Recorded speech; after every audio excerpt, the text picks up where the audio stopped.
मैं शारदा विष्णु पुराण के 5वें अंश का 27वां అధ్యాయం పढ़ रही हूँ. నేను శారదనండి విష్ణు పురాణంలోని 5వ అంశంలోన 27వ అధ్యాయం చదువుతున్నాను. प्रद्युम्न हरण और शंबासुर का वध. श्री मैत्रेय जी ने पूछा, हे महामुनि, शंबासुर ने किस प्रकार प्रद्युम्न का हरण किया और फिर महाबली शंबर को प्रद्युम्न ने किस तरह मारा? तब श्री पराशर जी बोले, हे मुनिश्रेष्ठ, काल के समान महाबली शंबर ने प्रद्युम्न के जन्म लेने के छठे दिन ही यह मेरा काल है ऐसा जानकर उसे सूतिका गृह से उठा लाया और ले जाकर समुद्र में डाल दिया, जहाँ उसे एक भयानक मछली निगल गई.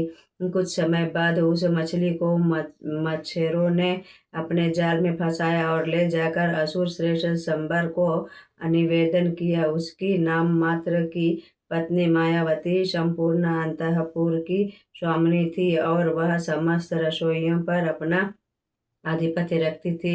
उस मछली का पेट चीरने से एक अत्यंत सुंदर बालक दिखाई दिया. वह उस बालक के विषय में विचार करने लगी कि यह कौन है और किस प्रकार मछली के पेट में पहुंचा. उसी समय देवर्षि नारद ने आकर उससे कहा, हे सुंदरी, यह बालक संपूर्ण जगत की स्थिति और संहार का कर्ता भगवान विष्णु का पुत्र है. शंबासुर ने इसे चुराकर समुद्र में फेंक दिया था. उसे मछली निगल गई.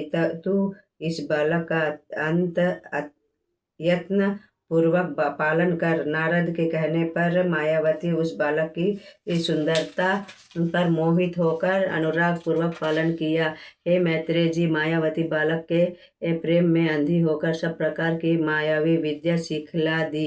तब केशव नंदन प्रद्युम्न ने कहा, आज तुम मातृभाव छोड़कर अन्य भाव क्यों प्रकट करती हो? तब मायावती कहने लगी, हे कांत, तुम मेरे पुत्र नहीं हो बल्कि कृष्ण तनय हो. तुम्हारी जननी माँ आज भी रोती होगी. तुम्हें शंबासुर ने प्रसूति गृह से हरण कर समुद्र में फेंक दिया था. मायावती के वचनों को सुनकर प्रद्युम्न ने शंबासुर को युद्ध के लिए ललकारा और उससे युद्ध करके उसकी संपूर्ण सेना मार डाली. अंत में यादव श्रेष्ठ प्रद्युम्न ने शंबासुर की 7 मायाओं को जीत कर 8वीं माया का प्रयोग करके उसे मारा और मायावती के साथ उड़कर अपने पिता के नगर में गए. मायावती सहित उन्हें अंतःपुर में उतरते देखकर कृष्ण की रानियों ने उन्हें कृष्ण समझा, किंतु रुक्मिणी के नेत्र में उसे देखकर प्रेमवश आंसू उमड़ आए और वह कहने लगी कि यदि मेरा पुत्र प्रद्युम्न जीवित होता तो उसकी भी यही आयु होती. हे वत्स, तू सत्य बता कि तुझे किस जननी ने जन्म दिया है.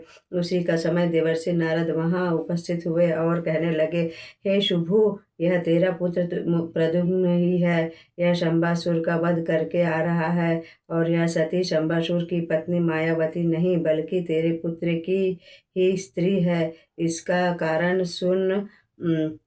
पूर्वकाल में महादेव शंकर के तीसरे नेत्र की अग्नि में कामदेव के भस्म हो जाने पर यह उसके पुनः जन्म की प्रतीक्षा करती हुई इससे अपने मायामय रूप से शंबासुर को मोहित किया. यह इस दैत्य को विहार का आदि के समय अपना मायामय रूप दिखलाती रहती थी. कामदेव ने तेरे पुत्र के रूप में जन्म लिया और यह सुंदरी कामदेव की प्रिय रति है. हे शोभने, यह तेरी पुत्रवधू है. यह सुनकर रुक्मिणी और कृष्ण को अत्यधिक आनंद हुआ. मैं शारदा, मैं विष्णु पुराण के 5वें अंश का 27वां अध्याय समाप्त करती हूँ.